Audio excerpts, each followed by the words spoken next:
बातमीला सत्याचा आधार म्हणजेच निर्भीड विचार. आज मी तिसऱ्यांदा आपल्या समोर विधानसभेच्या निवडणुकीला आशीर्वाद मागण्यासाठी आज आपल्या सांगवी गावामध्ये आणि परिसरामध्ये आपल्या समोर आलेलो आहे. आज आपल्याला सगळ्यांना माहिती आहे की माझ्यावरती माझं तिकीट कापण्यासाठी कसं षडयंत्र झालेलं आहे. 2014 मध्ये भारतीय जनता पक्षाचा उमेदवार होतो. त्यावेळेस भारतीय जनता पक्ष आम्ही तळागाळापर्यंत पोहोचवण्याचं काम केलं. तुम्हा लोकांचा विश्वास जिंकण्याचं काम केलं आणि त्यावेळेस थोड्याच मताने 2014ची निवडणुकीला मी पराभूत झालो. आणि तेव्हा मला लक्षात आलं की तालुक्यातील तमाम जनतेला वाटतं की ते परिवर्तन झालं पाहिजे. तालुक्यातील सर्व जनतेला परिवर्तन करायची इच्छा आहे आणि म्हणून मी याच्या पुढे तुमचा बुलंद आवाज विधानसभेसाठी उचलला पाहिजे म्हणून मी सातत्याने आम्ही काम करत राहिलो. 2014ची निवडणूक आटोपल्यानंतर 14 ते 19 आम्ही अथक परिश्रम केलं. अथक परिश्रम करून आपल्या विश्वास जिंकण्याचं काम केलं. विविध विकास कामं असेल, अडीअडचणी असेल, पक्ष संघटन असेल, अशा सगळ्या गोष्टींवरती आम्ही सगळे काम करत राहिलो. परंतु हे राजकारणी लोक यांना कोणी सुशिक्षित माणूस राजकारणात आला तर यांना खपत नाही. आणि जर एखादा सुशिक्षित माणूस आला तर हा आपल्याला डोईजट ठरेल म्हणून याचं पंख छाटले पाहिजे. आणि अशा तऱ्हेने एक षडयंत्र आमच्या विरोधामध्ये केलं गेलं. आणि 19च्या निवडणुकीमध्ये आपल्याला सगळ्यांना माहिती आहे की माझं तिकीट कापण्यात आलं आणि एक जनतेची बुलंद आवाज उठली की तुम्ही लढलं पाहिजे, तुम्ही रडण्यापेक्षा लढलं पाहिजे असा आवाज उठल्यानंतर आम्ही लढलो. आणि आज चांगल्या मतांनी आम्ही हा किल्ला लढवला आणि आपल्या सगळ्यांचा आशीर्वाद मिळाल्यामुळे परत कमी मतांनी आम्ही पराभूत झालो. सगळे लोक आम्हाला पराभूत करण्यासाठी एकत्रित झाली पण तुम्ही आम्हाला साथ दिली आणि साथ तुम्ही झुकले नाही आणि साथ दिल्यामुळे आम्हाला चांगली मतं मिळाली. आणि त्या मतांच्या आधारावरती आम्हाला परत वाटलं की जनतेला खरंच वाटतंय की परिवर्तन केलं पाहिजे. नंतरच्या काळामध्ये आम्ही राष्ट्रवादी काँग्रेसमध्ये प्रवेश केला. प्रवेश केल्यानंतर काम चालू ठेवलं. विविध गोष्टी तालुक्याच्या हितासाठी आम्ही करत राहिलो. परंतु परत तेच षडयंत्र आमच्याशी खेळलं गेलं आणि त्याच्यानंतर महाविकास आघाडीचं आमचं तिकीट कापून ज्या पक्षाचं इथं काही वर्चस्व नाही त्या पक्षाला उमेदवारी देण्याचं मोठं षडयंत्र या तालुक्यामध्ये झालं. मित्रांनो, ही अशी एकमेव घटना या महाराष्ट्रामध्ये झालेली आहे. आणि त्याच्यामुळे इतका एकमेव घटना झाल्यानंतर परत जनतेने आणि कार्यकर्त्यांनी सांगितलं की डॉक्टर साहेब आपण या परिवर्तनासाठी लढलं पाहिजे, जनतेच्या हितासाठी लढलं पाहिजे, लोकशाही वाचवण्यासाठी लढलं पाहिजे. आणि जर ही कुठेलची हुकुमशाही आपल्या विरोधामध्ये चालू आहे हिला जर हरवायचं असेल तर आपण पुन्हा उभं राहून लढलं पाहिजे. आणि पुन्हा आज मी तुमच्या समोर परत आशीर्वाद घेण्यासाठी आपल्या समोर आलेलो आहे. मित्रांनो, मी एक सुशिक्षित डॉक्टर आहे. आम्ही काहीतरी ध्येय उद्दिष्ट घेऊन राजकारणात आलेलो आहे. परमेश्वराने मला काही द्यायचं असेल तर दिलेलं आहे. मला कुठल्या गोष्टीची कमी नाही. मला एक चांगलं मोठं हॉस्पिटल आहे, चांगली प्रसिद्धी आहे, सगळं आहे. पण या तालुक्यातला भूमिपुत्र म्हणून मला वाटतं एक आदिवासी समाजामध्ये जन्मल्यामुळे आपलं काहीतरी दायित्व आहे. या आपल्या लोकांची सेवा केली पाहिजे, त्यांचा विकास केला पाहिजे, त्यांना मुख्य प्रवाहात आणलं पाहिजे. यासाठी जर मी काही प्रयत्न करत असेल तर हा चुकीचा आहे का मित्रांनो? नाही. त्यामुळे मला मी जरी धुळ्याला प्रॅक्टिस करत असेल तरी सातत्याने शिरपूर तालुक्यामध्ये काम करतोय. शिरपूर तालुक्यामध्ये 10,000 पेक्षा अधिक रुग्णांचे मी ऑपरेशन केलेले आहेत. त्यांना आजारापासून मुक्त करण्याचा प्रयत्न केलेला आहे. तुमचा सगळ्यांचा विश्वास जिंकण्याचा प्रयत्न केला आहे आणि तुमच्या खऱ्या अर्थानं आरोग्यदूत होण्याचा मी प्रयत्न केलेला आहे. असं असताना फक्त आम्ही आरोग्यावरतीच नाही, पण मला लक्षात आलं की जर आपल्याला राजकारण करायचं असेल तर आपले 80% समाजसेवा आणि 20% राजकारण असलं पाहिजे. आणि म्हणून फक्त आपल्याला आरोग्याचाच प्रश्न नाही तर शेतकऱ्यांचे सर्व प्रश्न असेल, तालुक्यातील असेल, आदिवासींचे असतील, त्याच्यावर आपल्याला भरीव काही ना काही कामं करावे लागतील. तेव्हाच आपल्याला खऱ्या अर्थाने ही जनता आपल्या समोर या बलाढ्य हुकुमशाही शक्तीला नमवण्यासाठी आपल्या सोबत येईल. आणि त्याच्यासाठी आम्ही सातत्याने तालुक्याच्या हितासाठी काम करत राहिलो. आपल्या शिरपूर तालुक्यातला वैभवशाली सहकारी साखर कारखाना आज इथे वीर नानासाहेब बसलेले आहेत, सगळी सहकारी मंडळी इथे बसलेली आहेत. ज्याच्यामुळे तालुक्याचं मोठं अर्थचक्र चालू होतं तो बंद होता. 11-12 वर्ष त्या तालुक्याचं कारखाना बंद राहिला आणि इथल्या नेतृत्वाने तो कारखाना बंद करण्याच्या व्यतिरिक्त सुरू करण्यासाठी कुठलाही प्रयत्न केलेला नाही.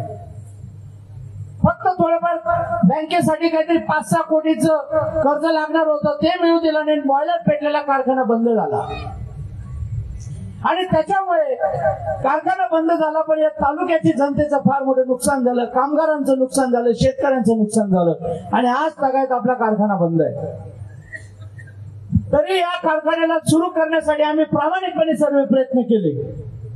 या कारखान्यात सुरू होण्यासाठी आम्ही महाविकास आघाडीचं सरकार असताना माननीय शरदचंद्र पवार साहेबांना भेटलो आणि भेटून त्यांना सांगितलं की आमच्या तालुक्याची व्यथा ही स्वर्गीय शिवाजीराव दादा पाटलांनी हा जो कारखाना शेतकऱ्यांच्या हितासाठी सुरू केला होता त्याला सुरू करण्याची गरज आहे आणि तो बंद असलेला कारखाना तुम्ही सुरू करण्यासाठी आम्हाला मदत करावी म्हणून आम्ही डेलिगेशनने शरद पवार साहेबांना भेटलो. पवार साहेबांनी आमची मीटिंग लावली आणि मीटिंग लावल्यावरती या मीटिंग मध्ये कारखान्याचे संचालक असेल, बँकेचे संचालक असतील, सर्व लोक उपस्थित होते आणि त्यावेळेस राज्य सरकारने आदेश केला की हा कारखाना भाडेतत्वावर देण्यात यावा. म्हणजे हे लोक जे विकासाच्या नावावरती भारतीय जनता पक्षात गेले होते, वरती सरकार होतं, खालती सरकार होतं, त्यांनी कारखाना सुरू करण्यासाठी एक पाऊल उचललं नाही आणि या कारखाना बंद ठेवून इथल्या शेतकऱ्यांचा विश्वासघात करण्याचं काम केलेलं आहे. आज आपण बघितलं असेल तर तालुक्यातील मोठ्या प्रमाणावरती आपले आदिवासी बांधव असेल, कष्टकरी बांधव असेल, आज 15 ते 20,000 लोक या तालुक्यातील मजुरी करण्यासाठी बाहेरच्या भागामध्ये गेलेली आहेत. का गेली ती लोक? कशामुळे इथून ते स्थलांतरित होत आहेत?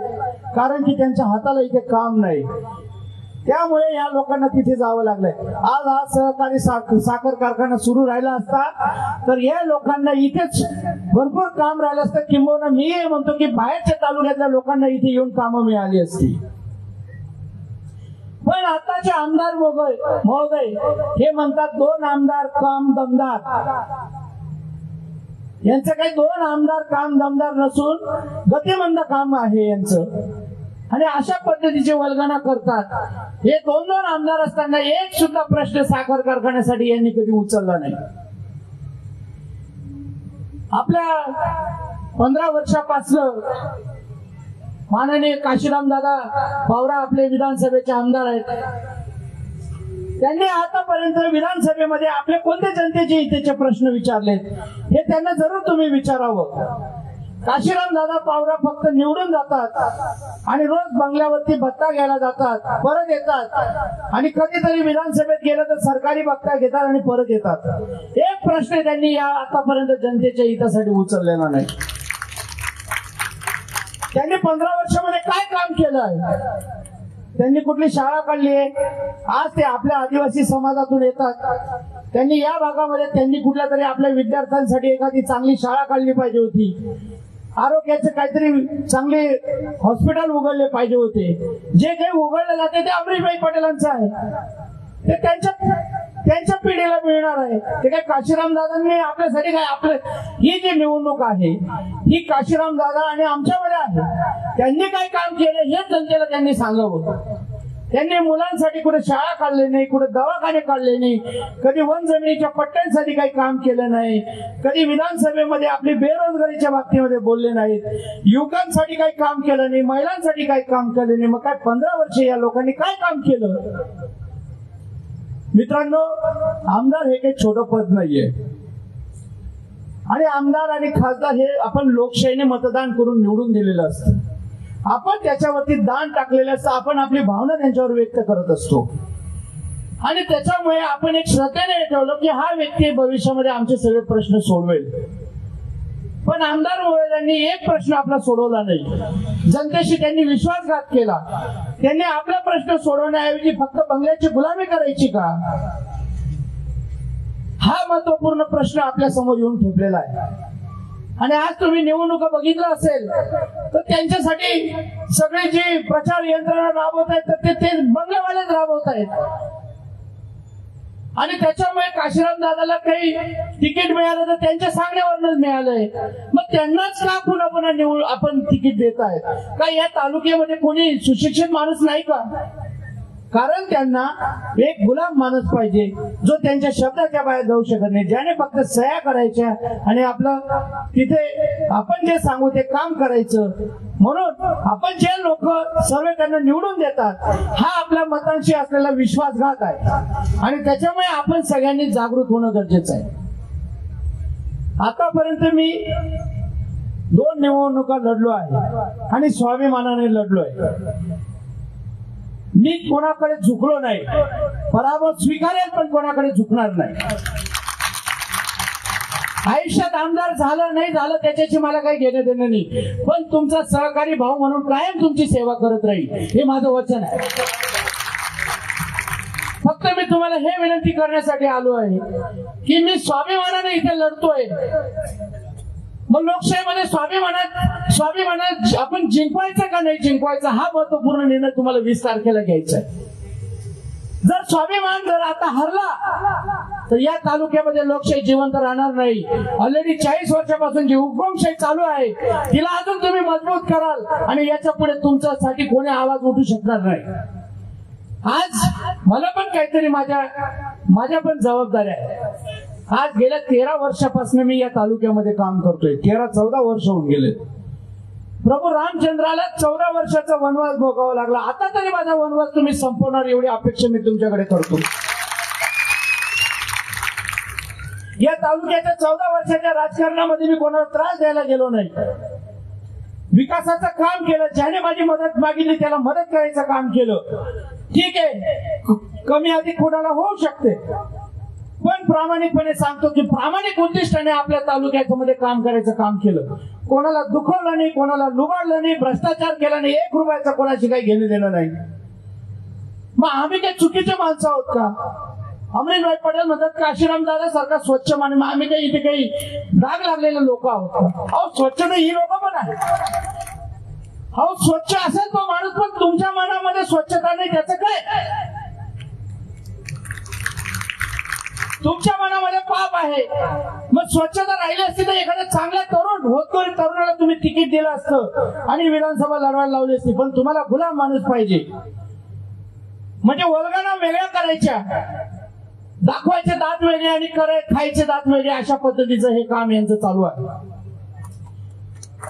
आज आपण बघितलं असेल साखर कारखान्याचं ते आता तर आलंय, लगेच म्हणताय की आम्ही देतोय आम्ही साखर कारखाना सुरू करू. अहो मग 11 वर्ष का लागली तुम्हाला साखर कारखाना सुरू करायला? याचं पण उत्तर तुम्ही दिलं पाहिजे ना. शेतकऱ्यांच्या सूतगिरणी आहेत. शेतकऱ्यांची सूतगिरणी पण ते कब्जा करून बसले. त्यांच्या मुलाच्या नावाने 99 वर्षाच्या कराराने मुलाला देऊन टाकलं. टेक्सटाईल पार्क उभारलंय. ते टेक्सटाईल पार्क तुमच्या मुलांना द्यायची काय गरज होती? या भूमिपुत्रांच्या नावाने द्या ना. यांना रोजगार द्या, यांना मालक बनवा, उद्योजक बनवा. पण ते तसं करत नाहीये. स्वतःच्या मुलाच्या नावाने सगळ्या गोष्टी करतायत. मग यांच्या मनामध्ये चांगला शुद्ध हेतू आहे का? तालुक्याची सेवा करण्याचा हेतू आहे का? तर मुळीच नाही मित्रांनो. तसं राहिलं असतं तर आपल्या तालुक्यातील हजारो युवकांना त्यांनी मोठं केलं असतं. आज शिक्षण सम्राट स्वतःला म्हणतात, स्वतः म्हणतात की तुम्ही मुलांना शिकवा, घडवा. अरे तुम्ही एका बाजूला मुलांना शिकवायची बात करता आणि दुसऱ्या बाजूला विधानसभेत तुम्ही अशिक्षित माणसाला पाठवतात. ही कुठली थट्टा आहे? शिक्षणाचं तुम्ही जाळं निर्माण करतात म्हटलात. खऱ्या अर्थानं शिक्षणाचं जाळं या तालुक्यात निर्माण केलं असेल तर व्यंकटराव अण्णांनी केलेलं आहे. त्या अण्णांनी हजारो गोरगरीब लोकांसाठी शाळा काढल्या, हे काढल्या. त्यामुळे आज आपल्याला शिक्षणाचं तिथे महत्व या तालुक्याला लोकांनी, व्यंकटराव अण्णांनी करून दिलंय. यांनी ज्या काढल्या त्यांच्या खाजगी संस्था आहेत. या खाजगी संस्थेमध्ये इतके मोठ्या प्रमाणात फी आकारली जाते की गरीबाचा माणूस, गरीबाचा पोरगा तिथे शिकवायला हिंमत करू शकत नाही. अशा परिस्थितीमध्ये या महागड्या शिक्षण व्यवस्थेमध्ये तुम्ही मुलांना मोफत शिक्षण देत नाहीये. बरं मला सांगा, तुमच्या गावामध्ये किती लोकांना मोफत शिक्षण इथे दिलं जातंय? तर अशा तऱ्हेचं फक्त शिक्षणाचं बाजारीकरण करायचं, भांडवल करायचं आणि या तालुक्याच्या जनतेला एक भ्रामक काल्पनिक जग दाखवायचं, अशा पद्धतीचा गोरखधंदा यांचा चालू आहे.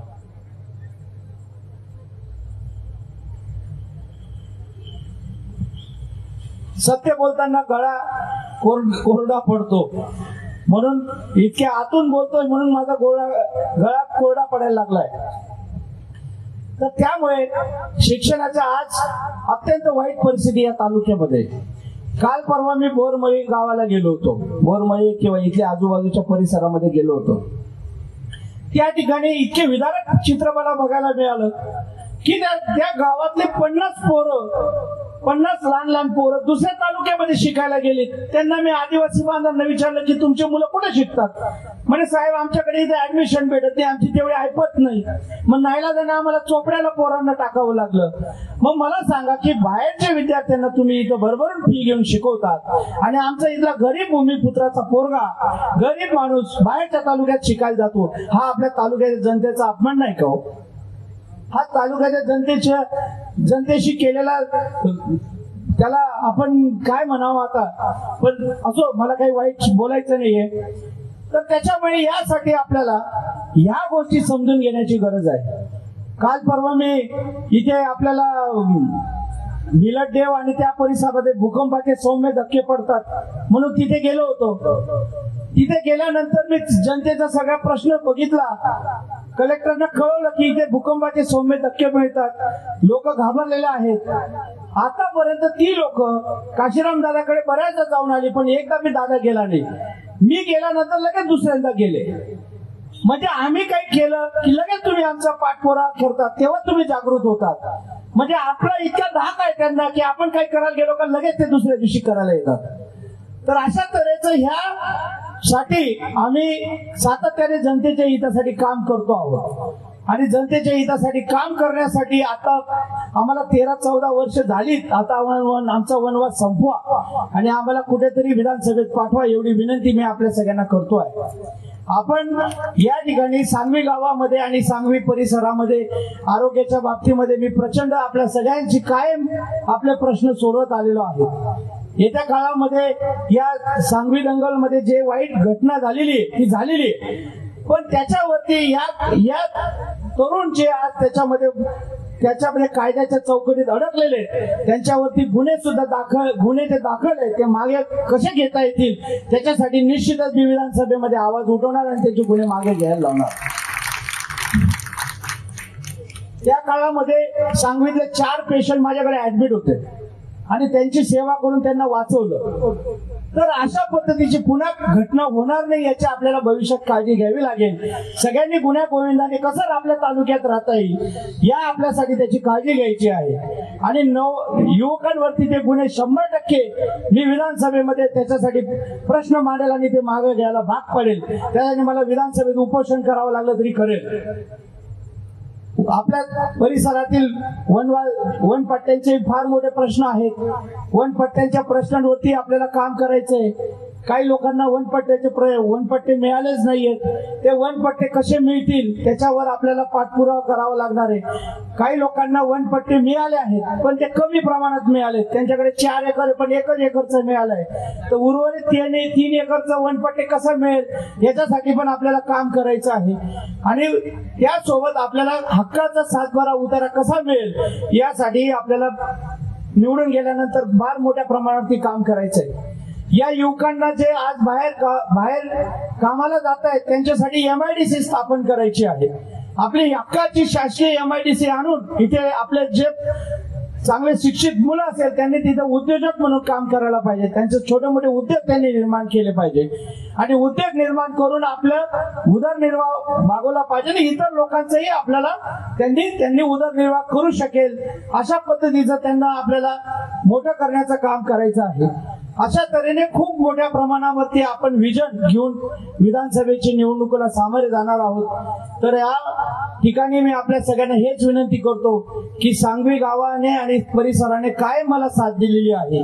आता सुद्धा मला तिसऱ्यांदा आपण साथ द्यावी आणि मला विजयी करावं एवढी विनंती मी आपल्या सगळ्यांना करतो आणि आपला आशीर्वाद मागतो. जय हिंद, जय महाराष्ट्र, जय जोहार.